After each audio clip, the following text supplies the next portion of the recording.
2026 সালে তোমরা যারা এসএসসি পরীক্ষা দিবা কিছুদিন পরে কিন্তু ভাইয়া তোমাদের টেস্ট পরীক্ষা। আর এই টেস্ট পরীক্ষায় তুমি যদি ভাইয়া রসায়নের প্রত্যেকটা অধ্যায় থেকে জাস্ট 5টি করে সৃজনশীল করে যাও, তাহলে তুমি দেখবা এই 5টা সৃজনশীলের ভিতর থেকে কিন্তু ভাইয়া তোমার রসায়নে কমান আসবে। এটা আমি তোমাদেরকে ভাইয়া চ্যালেঞ্জ দিয়া বললাম।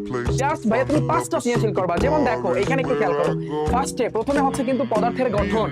এই অধ্যায় থেকে তোমার চট্টগ্রাম বোর্ড 24, সিলেট 24, ময়মনসিংহ 24, চট্টগ্রাম 23, তারপর ঢাকা 22, জাস্ট তুমি এই কয়টা সৃজনশীল দেখবা, তাহলে কিন্তু এই অধ্যায়ের ভিতর থেকে যদি সৃজনশীল আসে এইগুলার নিয়মই কিন্তু ভাইয়া আসবে। আমি তোমাদেরকে ভাইয়া গ্যারান্টি দিয়া বলতেছি। তোমরা কিন্তু জানো আমি গণিতের ক্ষেত্রে 5টা সৃজনশীল দিয়েছি, পদার্থ বিজ্ঞানের ক্ষেত্রে 5টা সৃজনশীল দিয়েছি, এখন রসায়নের ক্ষেত্রে সেম ভাবে আমি 5টি করে তোমাদেরকে সৃজনশীল দিচ্ছি। এই গেল হচ্ছে পদার্থের গঠন। এরপর হচ্ছে কিন্তু ভাইয়া পর্যায় সারণী। যে পর্যায় সারণীটা এতটা ইম্পর্টেন্ট যে এই চ্যাপ্টারটা আসলে কোনোভাবে তুমি বাদ দিতে পারবা না, কারণ এই চ্যাপ্টার থেকে সৃজনশীল ভাইয়া থাকবে, প্রতি বছরই থাকে এবং থাকবে প্রত্যেকটা স্কুল এবং মাদ্রাসার ক্ষেত্রে। যারা মাদ্রাসার স্টুডেন্ট আছো ভাইয়া, আমি তোমাদের এইখানে যে কয়টা সৃজনশীল দিচ্ছি এগুলো তো করবাই। এগুলো কেন করবা?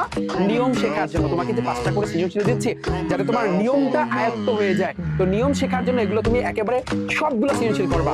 এবং দাখিল পরীক্ষা যেমন 2024-এ যে কোশ্চেনগুলো আছে ওইগুলো করবা, যেগুলো দেখবা ওগুলোর ভিতর থেকে ভাইয়া তোমার পরীক্ষাতে আসবে। ঠিক আছে?